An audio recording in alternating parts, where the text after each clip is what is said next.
अभी आपने देखा हाल ही में एक वीडियो सोशल मीडिया पर बड़ी वायरल हुई है कि जिसके अंदर एक इमाम साहिब हैं, वो नमाज तरावीह या नमाज पढ़ा रहे हैं और एक बिल्ली उनके करीब आती है और उनसे बड़ी मानूस होती है और वो उसको बड़े प्यार से उसको वो कंधे पर बैठ भी जाती है और उनका इन्हिमाक भी जो है वो डगमगाता नहीं है, उनका खुशू खुजू भी ख़त्म नहीं होता।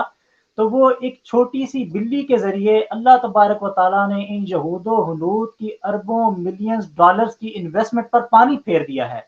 जो वो अरबों बिलियंस और मिलियंस की इन्वेस्टमेंट कर कर मीडिया पर प्रोपेगेंडा के ज़रिए और लोगों की ब्रेन वॉशिंग के ज़रिए और मुख्तलिफ हथकंडों के ज़रिए उलमा को और इस्लाम को बदनाम करने की साजिशें करते हैं कि ये तो बड़े शिद्दत पसंद हैं। एक बिल्ली ने आकर चढ़कर बता दिया कि ये तो सारे बिलियंस के जो प्रोजेक्ट्स थे ये सारे मलिया मेट हो गए, इस्लाम तो बड़ा मोहब्बत करने वाला दर्स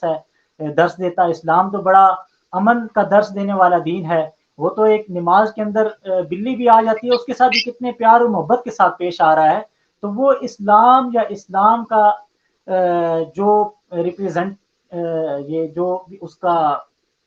इस्लाम को रिप्रेजेंट करने वाला है, उलमा है, मुफ्ती हैं, वो शिद्दत पसंद कैसे हो सकते हैं? वो तो अमन का दर्स देने वाले हैं, मोहब्बत का दर्स देने वाले हैं, रवादारी का दर्स देने वाले हैं। तो फिर बिलाशुबा इस पे हम ये कह सकते हैं कि इस कोशिश को मुकम्मल ना करना या इस कोशिश को अधूरा छोड़ने के हमारे मुल्क में, मुल्क पाकिस्तान, अर्ज़ पाकिस्तान, पाक सरजमीन जो है, उसके अंदर इस कोशिश को अधूरा छोड़ने का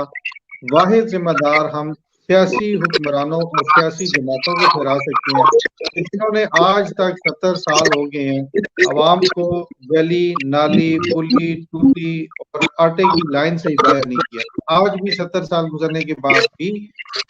एक आटे के थैले पर, एक गली नाली पुली के